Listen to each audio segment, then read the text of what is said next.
Un café avec Sandro.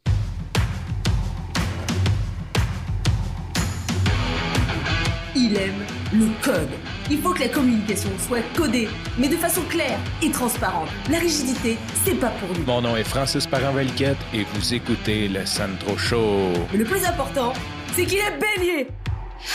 J'ai parlé à quelques reprises que je voulais faire des épisodes peut-être un peu plus lifestyle, quoique c'est peut-être pas super lifestyle, mais je vais revenir un peu sur mon épisode 818 quand j'ai fait le retour du Sandro Show et où j'ai dit que j'allais me permettre, si un soir j'étais fatigué, malade ou je rentre tard ou peu importe, si j'ai pas le temps une journée de faire un épisode, que j'allais sauter une journée tout simplement, que ça allait pas être la fin du monde si jamais il n'y avait pas d'épisode et que je n'allais pas me marteler là-dessus. J'ai aussi dit que, puis peut-être tu l'as remarqué les derniers épisodes, que j'allais peut-être polir un peu moins l'audio, question de garder ça viable en termes de temps.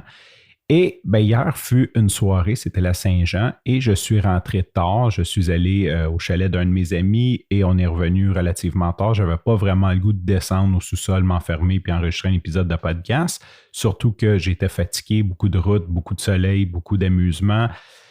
Donc, ce matin, je me suis dit, hey, c'est vrai que je n'ai pas sorti d'épisode, mais dans le fond, l'épisode quotidien, c'est pas parce qu'il n'est pas sorti à 6h30 que je ne peux pas en sortir une plus tard. Donc, j'ai décidé de, ce matin, prendre mon café avec toi. On est le 25 juin. On a une température assez humide. C'est vraiment un lendemain de Saint-Jean. Je ne sais pas si, comme moi, à un moment donné dans ta jeunesse, là, tu fêtais à Saint-Jean le 24, tu faisais souvent du camping, puis faisais un feu, puis là, le lendemain, tu te lèves, là, puis c'est humide, c'est chaud, puis tu es un peu le lendemain de brosse. Ben, c'est la température, présentement, c'est cette température-là. La vraie température inconfortable du lendemain de Saint-Jean, comme mélange de très humide, très chaud, je sens que ça va être une journée assez spectaculaire. Et là, je suis même pas sorti dehors, je le sens parce que j'ai ouvert les fenêtres dans la maison et je me sens humide, je me sens sué et non, je n'ai pas bu. Donc, c'est pas parce que je suis sur le lendemain d'une brosse, c'est vraiment juste l'effet que j'ai. Et je me suis dit, je vais prendre un café en te parlant. Donc, c'est ça un petit peu le concept aujourd'hui, qui est peut-être un peu plus lifestyle. Ça se peut que tu m'entendes comme dans une émission de Salut Bonjour, siper une gorgée de café. Et probablement, si tu peux l'entendre dans ma voix, ça c'est un détail qui est intéressant si tu fais du podcast ou si tu fais de la création de contenu. Quand tu bois beaucoup de café ou juste boire du café avant d'enregistrer, ta voix, ta bouche est plus pâteuse et ta voix est peut-être un petit peu moins claire, un peu plus enrouée. Donc, à votre santé.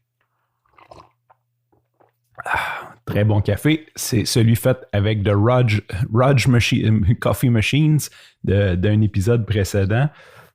Aujourd'hui, ce que je veux te parler, c'est que hier, ce fut une grosse Saint-Jean-Baptiste pour moi et non pas de débauche et de sex, drug and rock and roll, mais plus sur le côté émotionnel. Hier, ma fille est partie à son premier camp scout. J'ai parlé qu'elle était d'un scout, qu'elle est d'un castor.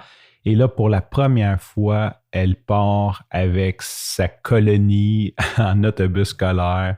Elle s'en va dans un camp. Je vais sûrement faire un épisode là-dessus que moi, j'allais quand j'étais jeune. C'est exactement le même camp que j'allais à son âge. Je trouvais ça vraiment trippant. Quand j'ai vu les photos, j'ai dit, hey, c'est en plein chalet où qu'on allait. Puis j'ai confirmé avec les animateurs, c'est en plein là qu'on allait. Donc, elle est partie en autobus avec ses amis. Elle découche 2 nuits. Elle va vivre un paquet d'aventures. Et pour elle, c'est la première fois qu'elle vit ça. Et là, jeudi, 23 juin, elle me regarde. Je suis en train de faire le souper. Puis elle me dit, papa, elle dit, c'est-tu vrai là où je suis dans un rêve? Puis là, je suis comme, tu sais, c'est un jeudi soir quand même relativement ordinaire, quoique c'est sa première journée d'été, de congé d'été. Je suis comme un petit peu, ouais, OK. Je dis, non, mais je dis, c'est la réalité, là. Je te préfère le souper aussi plate que ça, là, tu sais. C'est pas vrai, c'est pas plate quand je fais le souper, mais là, elle me dit, non, mais elle dit, demain, je m'en vais à mon camp. Puis je dis, ouais, elle dit, là, c'est vrai, là. Puis j'ai réalisé que ma fille, elle a 8 ans, puis de 5 ans et demi à pas mal aujourd'hui, pas mal il y a peut-être 6 mois, un bon 2 ans, on a vécu en pandémie. Donc, quand t'es bébé, ben, tu fais ce que tes parents te disent de faire jusqu'à 3-4 ans, là, quelque chose comme ça. Tu n'as pas vraiment de trop de contraintes. Mais quand tu pognes 5, 6, 7 ans, ben là, tu as des activités de prévues, tu es peut-être plus conscient. Et elle, toute cette période-là a été parsemée de « on peut pas le faire ». Puis à chaque fois, là, puis là, je vais parler des castors, ben, sa promesse a été comme une promesse, mais ça a été comme une demi-promesse. On n'a pas pu rester, on n'a pas pu manger avec eux. À chaque fois, il y a eu des mesures sanitaires, il y a eu soit quelqu'un de malade aussi, parce que dans les 2 dernières années, on s'entend que si quelqu'un avait le rhume puis qui n'était pas testé, ben, t'allais pas chez eux. Fait qu'il y a eu plusieurs soirées, des fêtes d'annulés. Noël, on est resté à la maison.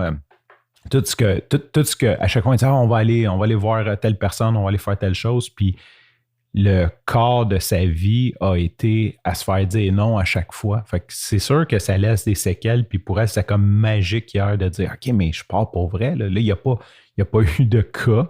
Et la réponse plate que j'ai dit, on n'est pas encore parti, dans le sens qu'on n'est pas à l'abri que, c'est pas là que cette nuit, tu tournes positive à la COVID ou que les animateurs puissent plus, ou je sais pas, là, mais j'ai dit, on ne fêtera pas d'avance, mais ça s'aligne bien. Là, 95% des chances, oui, c'est la réalité, c'est pas un rêve. Fait que c'est un peu ce que je voulais partager. Côté papa, je suis très fier, je vis bien.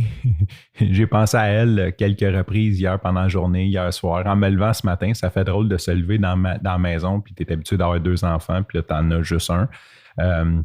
C'est très calme. Ma fille, elle déplace un peu d'air. C'est vraiment différent. Je m'ennuie, mais en même temps, je sais qu'elle va tellement vivre de belles expériences, puis c'est tellement elle, puis elle aime tellement ça, les scouts, que ça va être juste wow pour elle. J'ai hâte de la revoir demain après-midi pour qu'elle me raconte tout ça. Sur ce, je te remercie pour ton écoute. Je te dis à demain et